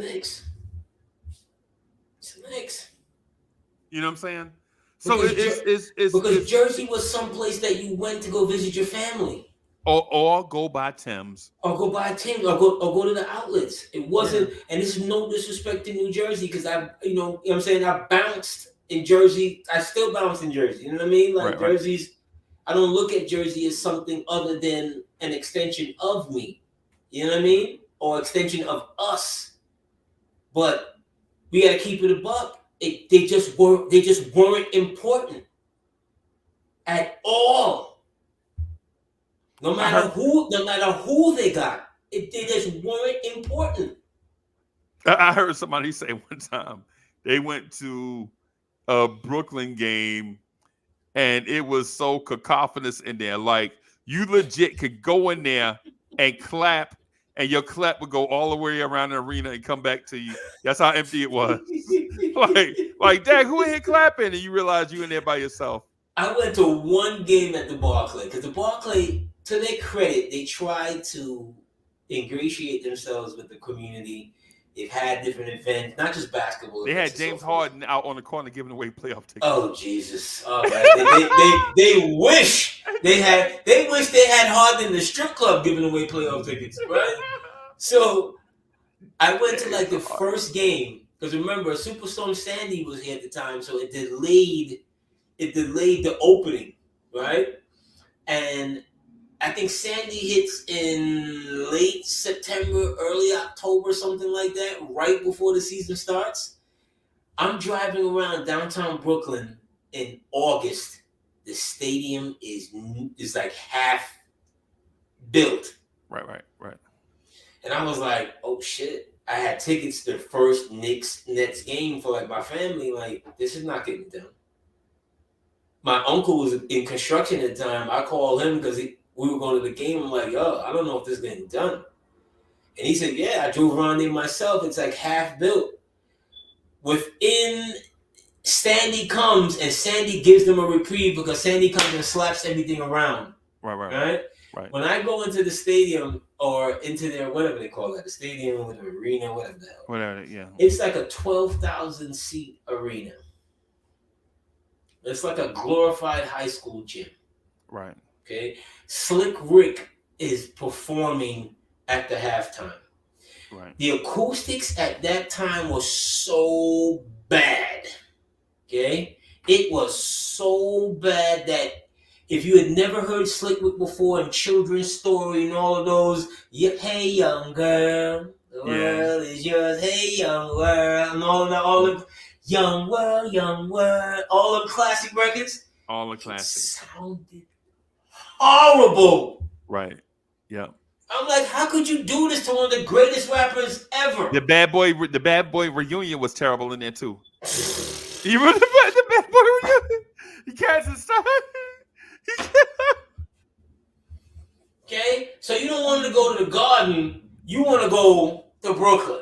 Yo, you want to go to this glorified high school gym because it's new. I saw it. It opened in late October. In August, it wasn't finished. So that alone tells me that place may not be safe. Right. Okay? Right. With my own two eyes, I saw this. Right. And shout out to, like I said, I don't want to kill Brooklyn. Didn't they retire Biggie something in there? Oh my God. Don't they have like Biggie sweater ritired or something? I haven't been back since. Or something weird. They got something strange. I haven't been back since. Yeah, but ultimately what I want to say to the question though is who well, let me do this. Justin DW, thank you for your generous contribution. Justin DW says, I like a player like Ant Edwards. He has a mentality to be the star in the spotlight. If KD and Kyrie left the Knicks like this, we'd riot, honestly. Now, I'll be honest with you, man. I think we got to give credit to the hardcore Knicks fans, man. The hardcore Knicks fans legit don't care nothing about like the spotlight of things. They care about basketball stuff. You know what I'm saying? They don't care. They like you never heard Knicks fans have conversations about what kind of car Pat Ewing was driving, or who Pat Ewing was dating. It was all about what Pat was doing on the floor. You know what I'm saying? And some of the dudes here lately, like the Johnny Come Latelys, their persona off the floor is bigger than what they do on the floor. And for the most part, New York Knicks fans don't care about that. And we've honestly hadn't had a reason to in a very long time. So if Until it's now. right, if it's about who deserves the championship more, I honestly believe that the Knicks fans over this and no disrespect to Julius Randle, because if Julius Randle wins a championship, or him and Brunson, I'm just saying one name, but y'all know I mean the Knicks. If Randle and Brunson bring a title to the Knicks, it means a lot to them because they're NBA champions, but it means everything to Knicks fans. I know dudes gonna be calling out of work sick. Boss, I'm sick. You know what I'm saying? So they can go and be in that parade, bro. I'm telling you. Cats will quit their jobs. Yes. And worry about it next week. Yes. Because that's how important it is. So when you see an outsider, again, when you see an outsider gonna come in and tell you that your food don't taste good. Right. You understand what I'm saying? Like, your shit ain't real. Yeah. Ain't gonna announce to you on your own airwaves that y'all ain't cool. He was marked for death at that time. He just didn't know it. He just didn't know it was just gonna be slow and painful. Right. He just didn't know. But cats like AD get they comeuppance when the time is right. Like legit, you're not gonna be in your prime forever.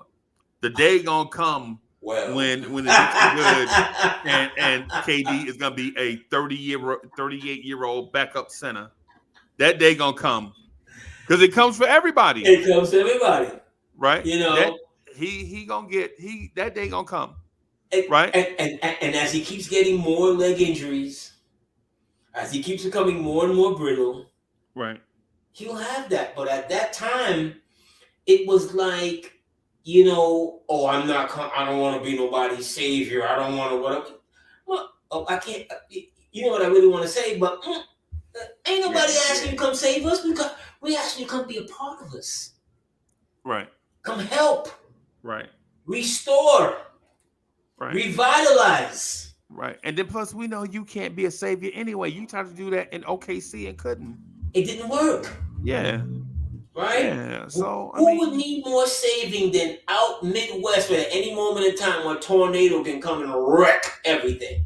Right. And you know what? And I ain't even gonna hold you. I've been to a lot of games in a lot of different cities. Right. The one of the places that I hadn't been is Oklahoma City, and I got family out there, right? Okay. And in this place called Midwest City, okay. I think that's the name of it. Okay. Right. I got family out there, right? Bro, they say that if you think Knicks fans are hardcore, just cut the fan. Just take 10% of that fan base, and that's OKC. Like 10% of the Knicks fan base, that's Oklahoma City. Like they saying like if Oklahoma City fan base was 10 times bigger, it'd be Knicks fans. And now, while I believe that, I can understand where they're coming from, right? But if you leave OKC, if the world is yours, you'll leave anywhere. And he has. Yeah, because, you know, I'm not sure what's in his mind. And you know what? Let's slide from KD. You know what? He don't got way too many minutes on these airwaves, and he's not a part of this organization. Acid wash uniform. Yeah. He don't got way too many. Freezy. They out there wearing Vasco. Oh dear God, Vasco's. Vasco's. They out there wearing Vasco. Let me ask you something. I was watching recent this past week where there's a couple of NBA brawls with, you know, Milwaukee and so forth with Giannis, and it brought me to think about, well, not even that. Let me there's a couple of interesting topics that I saw early during the week. And besides that one, there's another one where I saw Marcellus Wiley was talking about he did not want or he would not allow his girls to play against transgender women or whatever they call themselves, right? In this kind of a sport. And I know how I feel about it. I wanted to just kind of touch on the topic, but before I go into it, what's your thoughts on that as far as trans playing against in a female competition, basketball, football, baseball, whatever? What are your thoughts on that? Like, yay or nay? I honestly don't know. I don't have enough information. Right? Well, I just don't because I could see it from both sides. I want to be fair to everybody, right? I want to be fair to everybody, and in that fairness, you don't want to eliminate some people because of their binary identity, and at the same time, I don't want to put, you know what I'm saying, my babies up against somebody that may have a predisposition to superior athletic ability because of the way that they were born, even though they changed it. You know what I'm saying? For full disclosure, it was a conversation that he was having with another, reporter, I think it was Jamel Hill. And he was explaining that, he wouldn't have his girls, play against, artificial women, right. And these are weird women. So they got at him as to say, that's not what you really want to say. You really have, other, you have another agenda and blah, blah, blah, blah, and whatever. So I'm saying, okay, let's move basketball out of it. Okay? Let's move team sports out of it. Right. Let's say it was boxing. Right. Let's say it was a 240-pound trans, person fighting against a 240-pound woman. Okay? Right. Boxing. Right. How do you think that's going to work out for her? It's not. It's not a fair advantage. It's not a fair advantage. But AD, I will say this though. Let me say this. Okay. And I think I told this story before, but myself, the hip hop legend J Boogie, Hoodie Kev, and some others were in Atlanta for I think it was game 3 and 4 against the Hawks, right? I get on the elevator because I'm up in the nosebleed floors, right? I'm like, oh my God, why y'all got me so far? I didn't know it was gonna be. You know how when you book, you're like, oh, they're gonna put me on the 33rd floor. Right. You're like, that must be fly. Right. Until you get there. And then you're like, oh boy. And you're near God. You're like, yeah. Yeah, until where you at, man? We downstairs waiting on you. I'm on the 32nd, 31st. 30th, 29th. You know what I'm saying? You're like, So anyway, I get on the elevator. Hoodie Kev is downstairs in this atrium area waiting on me to come downstairs, right? I'm on the elevator. And the elevator door open, ain't nobody there, right? I hate how you be jamming the button, like Herb and close, area. So I'm jamming the button, and I hear somebody say, hold the door, please. And I'm like, oh. And that voice? And that voice, right? And I see the biggest hand you ever saw in your life. Mm-hmm. It was like the Green Mile stopped the door from closing. The claw. Yes. Like I have big hands, right? The person that stopped the door hands were like 2 times bigger than mine, right? Mm. And I'm like, okay, well, they must be coming in here, you know what I'm saying? I look, and it's a dude about 6'10", about 330, 340, shredded, ripped to smithereens. I'm talking about jacked. right? Like, can you hold the door? I'm like, hold the door? Yo, big ass can hold the elevator. You know what I'm saying?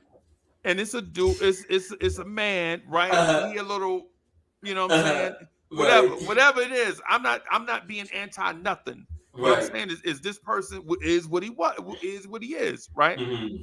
So he's trying to pull the thing in and he's struggling. You know the elevator, you know the hotel carts, the go-go carts, you have your luggage and stuff on. You know, you put your stuff on it so you can take it downstairs so you don't have to carry. And so he like, can you help me pull this thing? No. Man, if you don't pull that thing in here with your big ass and hurry up and let's go downstairs.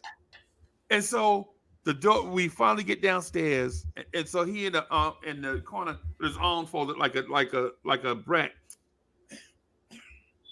Right. We get down, the door open, and I'm about to step out, and then he started pulling the cart out, right? And he's like, you see me struggling, can you please help me? No, I'm not helping no 300-pound You can't man. You can't help a lady out? I'm not helping no 300-pound man with his luggage. No, I'm not. I'm not. Hey, shout out to my man Damon, man. What's good, boss? Yeah. So we talk Hawks TV. Yeah, man. Shout out to Damon and them, man. They do great. They do great work over there, man. We talk Hawks, man. But yeah, so we in Atlanta, man. This dude's like 6'10", like 300 pounds, asking me to help him with his luggage. I'm like, no, I'm not helping you. Sorry. You know what I'm saying? So I said all of that to say this, right? I think sometimes the outward appearance maybe gives the impression that what is inside is bigger than what we see, right? So I don't judge. What I say to everybody, man, live your life. I don't judge you. I don't judge nobody. I don't do, you know what I'm saying? I that's not my thing. My thing is to be positive and be a good person to everybody that I come in contact with.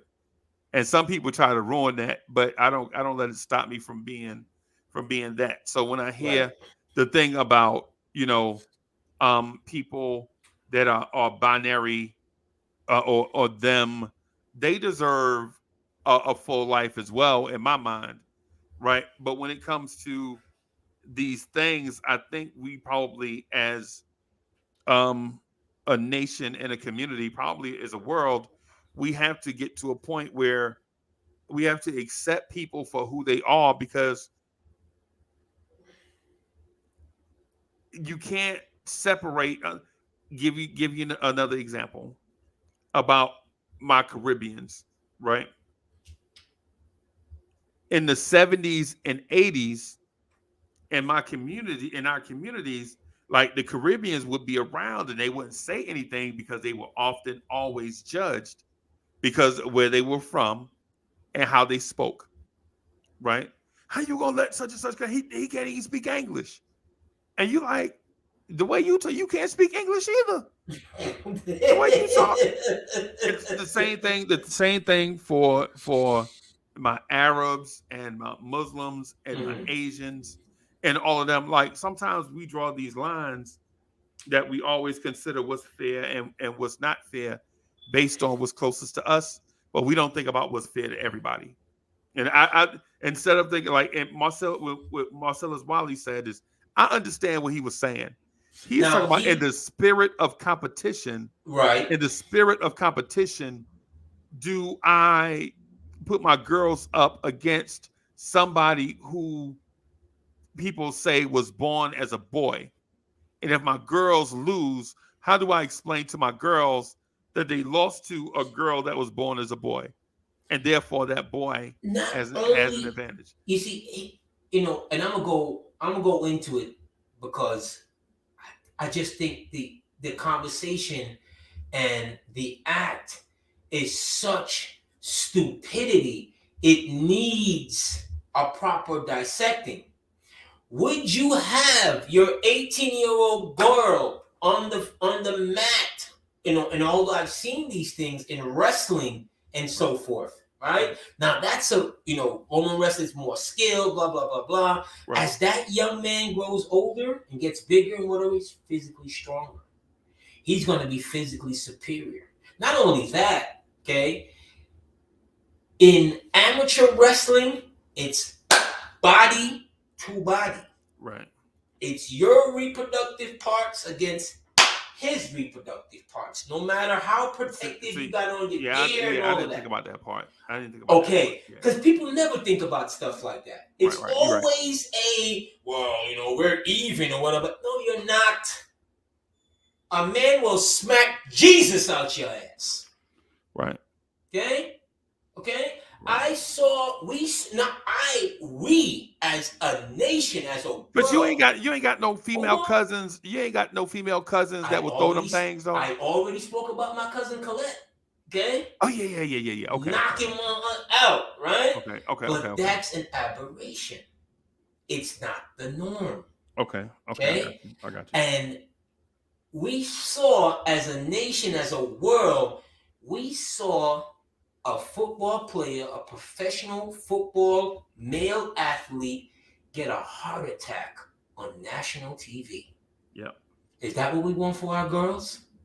Yeah. We want to see our girls line up back there as a fullback, as a running back, come out the line and get absolutely decapitated by male strength. No, we don't. And here's I got a point for you. I got a point that proves it. When you watch the WNBA, Mm-hmm. and a lot of us don't. I don't. I'm one. I catch highlights. I don't watch the WNBA. Period. It just don't appeal to me, right? And the reason why I don't is because it just don't appeal to me, right? You know what I'm saying? And no disrespect to the women that play, because they're skilled. Right. But think about I just don't like watching it, and it's just because of the products they put out on the floor. It's not good. I don't care how many rings they win in the WNBA. I don't care how many championships. I don't care if Diana Taurasi can beat me one-on-one. Right? I just don't want to watch it. So, is that what we say now? Diana Taurasi can't beat you one-on-one. If I don't care if Sue Bird can beat me one-on-one, I'm not watching the WNBA, and I know that's not fair, and it's probably some type of it's not it's not that I dislike female athletes, because I raised a female athlete who was good, a great high school athlete, was great, is a legend. My daughter is a legend in the area that we live, right? But if there was a girls a professional league for her, I would only be there because my daughter was there. Okay. Why? You see, you touched on something that so many of us, we kind of move from that conversation where we can have separate sport leagues. Right. We can have separate entities. Why must we include? Why must we get into this situation? What are we trying to prove? As a female, I remember once I was having a conversation in the height of UConn female basketball, right? And they had won some. I think they had just broke UCLA or tied something. And my coworker at the time said, "Oh my God, that's great. They would have been what?" I said, "They would have been what? They would have been what? Okay? All five of you can't stop Kareem. Right. They'd have been what? What are we talking about? Let's not be delirious with these foolish assertions that, if the playing field is level, it's not. It's not level. The fastest woman runs 10 point something. The fastest man runs 9.3, whatever. We're never going to be on the same path. So why can't we just enjoy and appreciate an accomplishment for what they are separately? Why must we push an agenda? See what I'm saying? Why must we, you can call, whatever you want to call yourself, whatever you want to call yourself, fine. I ain't your mother, ain't your father, ain't my name, and your birth certificate, I could care less. Okay? Right. But don't come here and tell me that, well, this could happen because, it should happen and whatever. No, it's not. Male sports. Hold on 1 second, Freezy. When you go to a college, right, or amateur athletics and so forth, except St. John's. Except St. John's, I'm not going to touch that with you. Who pulls in the most revenue? Of course, So, and let me answer that question with this: the sport that pulls in the most revenue is usually the most physical and impacting sport, right? Like, for instance, the University of South Carolina has the best female basketball program in the country. Okay. If you ask me if I'm buying Gamecock tickets, what am I buying Gamecock season tickets for? It's easy. Gamecock football. And they suck. Right? And then if you ask me, well, what about spring sports or winter sports? Gamecock basketball, men's. Right? Because I get to see Kentucky, Tennessee, Georgia, Vanderbilt. And I know that's Georgia, and that sounds so bad. Like, why won't you go see the girls play? I know they're number one in the country. Dawn Staley was probably one of my favorite female athletes, right? Okay. To watch, right? I'm still not buying season tickets, bro. I'm sorry. And that's your right. And it's my bias. It's your bias, it's your right, and it don't make you a bad human being. Right. It don't make you something other than what you already are. It just makes you someone that have a preference. Right. I don't want to see that. So if you don't want your daughters to go wrestling or fighting or playing football with a man, it don't make you a prejudice. It don't make you anything other than, you know what? No, I never thought about that. That's a great point, bro. Yeah, I don't want that. You know what I'm saying? I don't want my child to go up against that because you know what? It's an unfair advantage. Right. And plus that person is being fondled by a man that is binary, saying they're a woman. I get that. That's the thought. That's the thought in some people's mind. So when I heard the Jamel Hill getting at, mind you, either one of them I don't listen to. I just happened to run across the topic. And I'm like, you know what? Enough of this nonsense. Enough.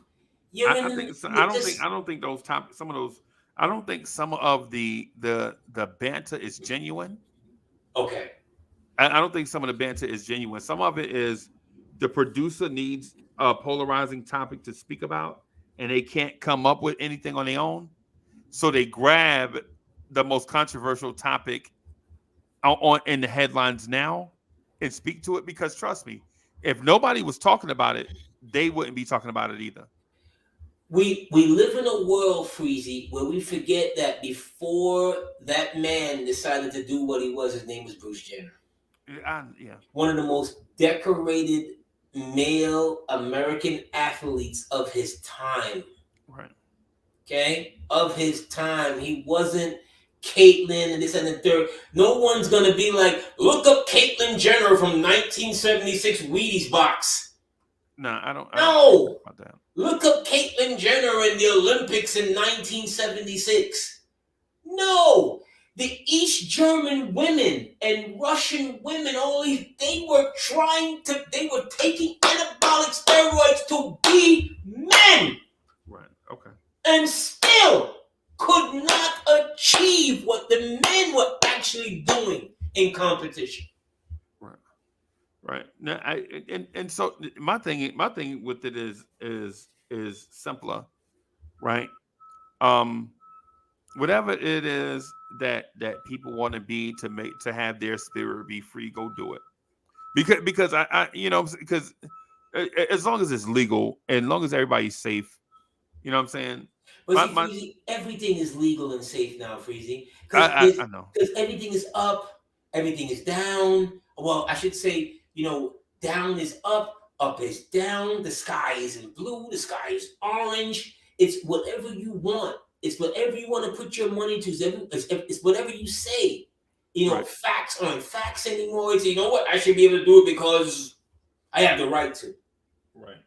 You also have the right to have a heart attack on TV. You also have the right to be near death. Right. It's an unfair advantage. This is not Joanna Man. Yeah. You see what I'm saying? There's a couple of years ago, a co-worker of mine, well, it was both co-workers. So, the guy was talking trash to this girl, and the girl was on a basketball team. I think she played high school basketball, but she might have been 10 years removed. So they were talking trash. I wasn't there the day, but the next day I came back, it was like the topic of the day, where she beat him in a game of 10. Right? Or 11 or something like that. Right. So he was, I want, asking me, what do you think you would have done? I said, she'd never beat me in a game of basketball. You crazy? Right. Because even if I thought I was going to lose, I was going to headlock her the moment she got to the rim. I was going to knock her head off. like we do dudes. Yeah, I was gonna send her to the 7th row. And Russian sickle. I said, doesn't she have a bad left knee? I said, yeah. The moment I saw her, hop along, she was gonna know I'm a man, you're a woman, and I'm gonna play you like I was gonna play a man that had that same disability. Right. I wasn't gonna, look at you because you got 38 triple D's and not go through your chest like I don't like they're not there. I'm gonna treat you like a dude. Right. And my friend is laughing over the you was gonna really do that. I said, you know what? I said, dude, you played basketball with me back in the day. You know I'm not gonna play with her. The moment she get on the court talking that nonsense, whatever. Yep. Every shot you put up. Same thing to another. Yeah, same thing to another dude. Right. So, but hey, Uncle Freezy, we're at that point. I don't know how we got to this journey. I don't know where the time goes. Flying, man. I'm telling you, time is flying. Shout out to the man. I see Adam in here. Adam, I see you, boss. What's good? I see Carmega is in here. Okay. Call out. Have a roll call. Call out the cats out here. Nah, but I'm about to go put my leg. I'm about to go put my leg up. Turn his phone all the way off. And put this leg up in rehab. I'm about to do Amy Winehouse. Yeah, I'm about to get my Jill's Pizza and PlayStation. I hear you, man. Sunday afternoon, it feels like that day. Yeah, but thank you again, Uncle Freezy. It's been a great. I want to thank all the chat and the New York Knicks family. I don't know where the journey started, but I know where we ended. We ended it with you on another Sunday. Before we get out of here, Freezy, any last words? Look for us in the whirlwind. Garvey. Bim. All right, y'all. Peace, y'all.